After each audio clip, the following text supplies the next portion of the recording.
اللہ میرے اللہ اللہ میرے اللہ۔ بسم اللہ الرحمن الرحیم الحمدللہ وکفا وسلام علی عبادہ الذین اصطفیٰ اما بعد فاعوذ باللہ من الشیطان الرجیم بسم اللہ الرحمن الرحیم کل نفس ذائقۃ الموت صدق اللہ العظیم۔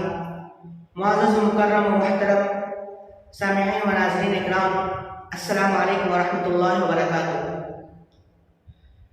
آج ہم جس دنیا کے اندر زندگی گزار رہے ہیں، جو آخرت سے غافل ہو کر جس دنیا کے پیچھے ہم محنتیں کر رہے ہیں، بھاگ دوڑ کر رہے ہیں، اس دنیا کے اندر ساری چیزیں یہ ختم ہونے والی ہے اور اس کو حاصل کرنے والا بھی ایک نہ ایک دن یہاں سے فنا ہونے والا ہے۔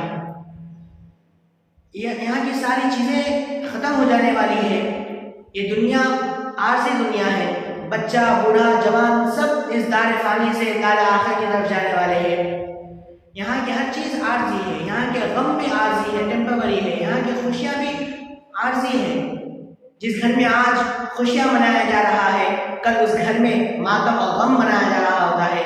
کوئی ہنس رہا ہے، کوئی رو رہا ہے، کوئی لے رہا ہے، کوئی دے رہا ہے، کہیں سردی ہے تو کہیں گرمی ہے، کہیں کوئی بیماری کی حالت میں ہے، کوئی کہیں اچھی حالت میں ہے، صحت مند حالت میں ہے۔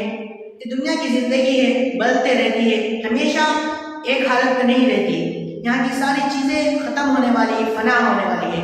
یہ دنیا فانی ہے، یہاں کی ہر چیز عارضی ہے، ٹیمپروری ہے۔ جیسے انسان کی زندگی ایک چراغ کی طرح ہے، جیسے ہوا کا ایک جھونکا آنے سے ہی یہ چراغ بجھ جاتا ہے۔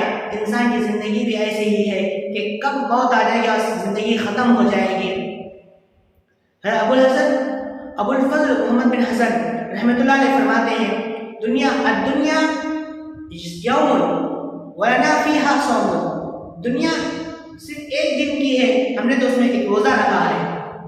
مومن تو اس دنیا کے اندر اپنی منمانی نہیں کرتا، اپنی خواہشات پوری نہیں کرتا، وہ اپنے عیش آرام کی زندگی کے پیچھے نہیں لگتا، بلکہ وہ اللہ تعالیٰ کی اطاعت میں فرمانبردار بندہ بن کر زندگی گزارتا ہے۔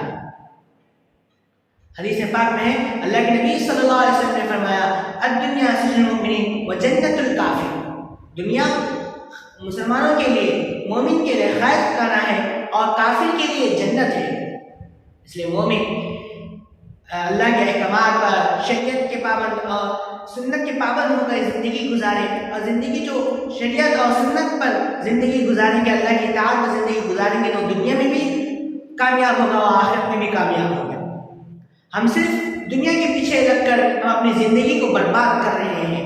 اس سے بہتر تو ہم اللہ کے دربار، اللہ کے بارگاہ میں صحیح اسلام کے پابند بن کر نمازوں کا اہتمام کریں۔ جو شخص 5 وقت کی نمازوں کا اہتمام کرتا ہے، اللہ تعالیٰ انسان کے دل کو سکون ملتا ہے، انسان کی پریشانیاں دور ہو جاتی ہیں اس سے، جو شخص 5 وقت کی نماز پڑھتا ہے۔ اور بہت سے فائدے ہیں، ان میں سے ایک فائدہ یہ ہے کہ جو شخص 5 وقت کی نماز پابندی کے ساتھ پڑھتا ہے، جب اس کا موت کا وقت آ جاتا ہے تو ملک الموت یعنی عزرائیل علیہ السلام فرشتے کو مار کر بھگا دیتے ہیں اور اس بندے کو بتا دیتے ہیں کہ موت کا وقت قریب ہے تو کلمہ پڑھ لے، وہ بندہ کلمہ پڑھ لیتا ہے۔ اب بتائیے، جب فرشتہ خود بتا رہا ہے کہ موت تمہاری روح قبض کرنے والا ہوں، کلمہ پڑھ لے، اور بندہ کلمہ پڑھ لیتا ہے، کلمہ پڑھنے کے بعد اللہ تعالیٰ اس بندے کو اٹھا لیتے ہیں۔ کتنا بڑا فائدہ ہے نماز کا، 5 وقت کی نماز پڑھنے سے۔ ہم کو نہیں چاہتے کہ ہم چاہتے ہیں کہ فرشتے ہمیں بتائے کہ موت کا وقت قریب ہے، ہم کلمہ پڑھ لیں، ہم کلمہ پڑھ کے دنیا سے رخصت ہو۔ اگر ہم یہ چاہتے ہیں تو پھر اس کا طریقہ بھی بتا دیا گیا ہے کہ جو شخص 5 وقت کی نماز پابندی کے ساتھ روزہ نہ پڑھے گا، اللہ کے فرشتے، اللہ تعالیٰ فرشتے کے ذریعے سے فرشتے بھیجتے ہیں اور فرشتہ ہمیں بتا دیتا ہے کہ وقت قریب ہے، روح قبض ہونے والی ہے، تم کلمہ پڑھ لو جلدی۔ وہ بندہ کلمہ پڑھ لیتا ہے، فرشتے شیطان کو مار کر بھگا دیتے ہیں۔ 2 کام کرتے ہیں، ایک شیطان کو مار کر بھگا دیتے ہیں، اس لیے کہ وہ شیطان ذلیل انسان کے ایمان پہ ڈاکہ نہ ڈالے، وسوسے نہ ڈالے، اس لیے اس کو مار کر بھگا دیتے ہیں۔ اور دوسرا، وہ بندے کو بتا دیتے ہیں جو 5 وقت کی نماز پابندی کے ساتھ پڑھتا ہے کہ تمہارا وقت قریب ہے، تم کلمہ جلدی کلمہ پڑھ لو، وہ بندہ کلمہ پڑھ لیتا ہے۔ حدیث پاک میں آتا ہے، اللہ کے نبی صلی اللہ علیہ وسلم نے فرمایا، من کان آخر کلامہ لا الہ الا الا اللہ دخل الجنہ. جس کے آخری کلام لا الہ الا اللہ ہو تو اس کو جنت میں داخل کر دیا جائے گا، جنت میں داخل کیا جائے گا. جس کی زندگی کے آخری بات، آخری الفاظ، زبان پر الفاظ لا الہ الا اللہ ہو، سیدھا جنت میں سے داخل کر دیا جائے گا. جو 5 وقت کی نماز پابندی کے ساتھ پڑھتا ہے، ہمیں اس کے صدقے سے ہمیں اللہ تعالیٰ ہمیں اس نماز کی پابندی سے، اس کے صدقے سے ہمیں اللہ تعالیٰ موت کا کلمہ نصیب فرماتے ہیں. کتنی بڑی بات ہے. ہم دنیا کے دھوکے میں پڑے ہوئے ہیں. اچھے بڑے سے بڑے پڑھے لکھے، امیر سے امیر تعلیم یافتہ اور ایم اے کی تعلیم یافتہ ہے، نمازوں پہ نمازیں قضا ہوتی ہے، پرواہ ہی نہیں ہوتی. پڑھے لکھے ہیں، اچھے ہیں، عقل مند ہیں، سمجھدار ہیں، بڑے بڑے معاملات کو سلجھاتے ہیں جی، اور عقل مند ہے، امیر سے امیر ہے، لیکن نمازوں میں سستی ہے. کیوں؟ آخرت کے دل میں یقین نہیں بیٹھا ہے. اگر آخرت کا یقین بیٹھ جاتا تو ایک وقت کی بھی نماز قضا نہ ہوتی. شیطان نے انسان کو ایک سجدہ کرنے سے انکار کر دیا تو اس کو دربار سے چھٹکار دیا گیا قیامت تک کے لیے، ہمیشہ کے لیے. بے نمازی آدمی دن بھر میں 70 سجدوں کا انکار کرتا ہے. شیخ عبد القادر جیلانی رحمۃ اللہ علیہ فرماتے ہیں جو بے نمازی آدمی ہے اس کو مسلمانوں کے قبرستان میں دفن نہیں کرنا چاہیے. اور ایک جگہ لکھتے ہیں کہ بے نمازی آدمی کی نحوست 70 گھروں تک پھیلتی جاتی ہے. اب اندازہ لگائیے، اور جس گھر کے اندر سب کے سب بے نمازی ہو تو اس گھر میں نحوست کا کیا عدم ہوگا. پھر کہتے ہیں کہ پریشانیاں ہیں گھر میں، ایسا ہے، بلا ہے، یہ ہے، وہ ہے.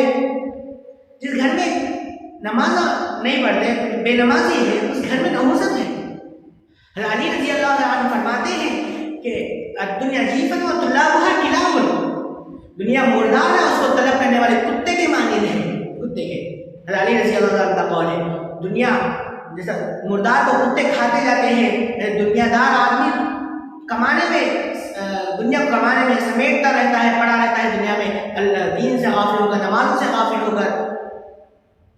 اور بعض بزرگوں نے لکھا ہے کہ جو دنیا کمانے اور طالب، جو دنیا کا، جو اللہ کی یاد سے غافل ہو کر، نمازوں سے غافل ہو کر، صرف دنیا کمانے نہیں، جو اللہ کی یاد سے غافل ہو کر صرف دنیا میں پڑا ہوا رہتا ہے، نمازوں سے کوئی واسطہ نہیں، نمازوں سے غافل ہو کر، روزوں سے، دین کے کاموں سے غافل ہو کر، وہ اس کی مثال گدھ سے بھی گئی گزری ہے. گدھ سے بھی، گدھ ایک جانور ہے جو مردار کھاتا ہے اور مردار کھا کر اپنا پیٹ بھرتا ہے، اس سے بھی گئی گزری ہے. تو جو مردار کھا کر اس کا پیٹ بھرتا ہے، دنیا دار آدمی دنیا کتنا بھی کما اس کا پیٹ نہیں بھرتا، وہ اس کا پیٹ تو قبر کی مٹی سے بھرتی ہے، مٹی سے بھرا کرتی ہے. دنیا یہ گزر جائے گی، کچھ ہی دن کی دنیا ہے، آج گزر جائے گی دنیا. وقت انتظار نہیں کرتا. امیر بھی اچھا کھا کر زندگی گزارتا ہے، گزر جائے گی. غریب سوکھی روٹی کھا کر زندگی گزارتا ہے، زندگی گزر جائے گی. وقت انتظار نہیں کرتا. موت کو ٹالا جا سکتا تو امیر آدمی مرنا کبھی پسند نہیں کرتا تھا، حکمران مرنا کبھی نہیں پسند کرتے تھے. اور موت کو اگر حکومت سے ٹالا جا سکتا تو پھر فرعون کو کبھی موت نہ آتی، فرعون کو، شداد کو، نمرود کو کبھی موت نہ آتی. اور موت کو مال کے ذریعے سے ٹالا جا سکتا تو پھر قارون کو کبھی موت نہ آتی. خزانہ تھا اس کے پاس، خزانہ، کبھی موت نہ آتی. اگر موت کو حکمت اور دانائی سے ٹالا جا سکتا موت کو تو پھر حضرت لقمان علیہ السلام کو کبھی موت نہ آتی. موت کو اگر دواؤں کے ذریعے سے اگر ٹالا جا سکتا تو افلاطون اور جارحیتوں کو کبھی موت نہ آتی. دوائیں دینے والے، بنانے والے کبھی نہیں مرتے، لکھنے والے کبھی نہیں مرتے. اگر موت کو اگر طاقت سے، قوت اور بازو سے ٹالا جا سکتا تو سکندر کو موت نہیں آتی. اگر موت کو حسن کے ذریعے سے ٹالا جا سکتا تو دنیا کے حسینوں کو کبھی موت نہ آتی.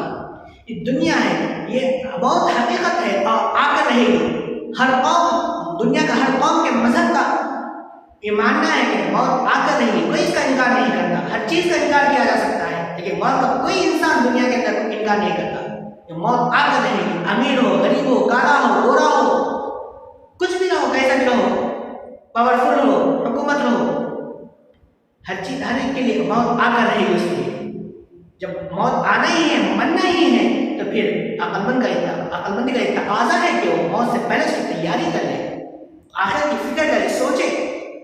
موت سے پہلے اس کی موت کی تیاری کر لے.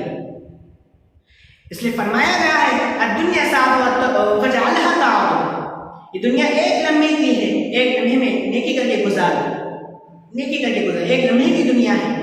مگر افسوس کہ ہم آخرت سے غافل ہو کر گناہوں بھری زندگی میں لگے ہوئے ہیں. گناہوں بھری زندگی میں ایک لمحے کی دنیا ہے یہ دنیا. الدنیا خلقت لکم فإنکم خلقتم للآخرۃ، یہ دنیا ہمارے لیے پیدا کی گئی ہے، ہم آخرت کے لیے پیدا کیے گئے ہیں. اللہ تعالیٰ فرماتے ہیں کہ ہم انسان کو ہم نے یوں ہی پیدا نہیں کیا، بے فائدہ پیدا نہیں کیا. ہم اللہ تعالیٰ فرماتے ہیں کہ ہم انسانوں کو ہم اپنی عبادت کے لیے پیدا کیے، ہم بھیجے ہیں. وما خلقت الجن والانس الا لیعبدون، ہم جن اور انسانوں کو اور جنات کو ہم اپنی عبادت کے لیے بنائے ہیں، پیدا کیے ہیں. افحسبت انما خلقناکم عبثا وانکم الینا لا ترجعون، اللہ تعالیٰ قرآن کے اندر فرماتے ہیں کہ تم یہ گمان کرتے، یہ سوچتے ہو کہ تمہیں بے فائدہ پیدا کیا گیا ہے، تم لوٹے نہیں جاؤ گے. تو ہمیشہ ہمیں سوچنا چاہیے ہم ہمیشہ یہاں نہیں رہنے والے ہیں، ہمیں جانا ہے یہاں اس دنیا کو چھوڑ کر. آخر کی زندگی گزر یہ وقت کی، یہ عارضی دنیا ہے، یہ فانی دنیا ہے، ہمیں اس دنیا سے جانا ہے. اس لیے اللہ کی عبادت میں فرمانبردار اور اطاعت میں زندگی گزارے، اللہ کے نبی صلی اللہ علیہ وسلم کی سنتوں پر چل کر زندگی گزارے. اللہ سے دعا کریں کہ اللہ تعالیٰ ہم سب کو آخرت کی فکر کرنے کی اور موت سے پہلے ہمیں موت کے وقت ہمیں خاتمہ بالخیر، موت کی کلمے کی موت نصیب فرمائے، خاتمہ بالخیر نصیب فرمائے. آمین. وآخر دعوانا الحمدللہ رب العالمین. اللہ میرے اللہ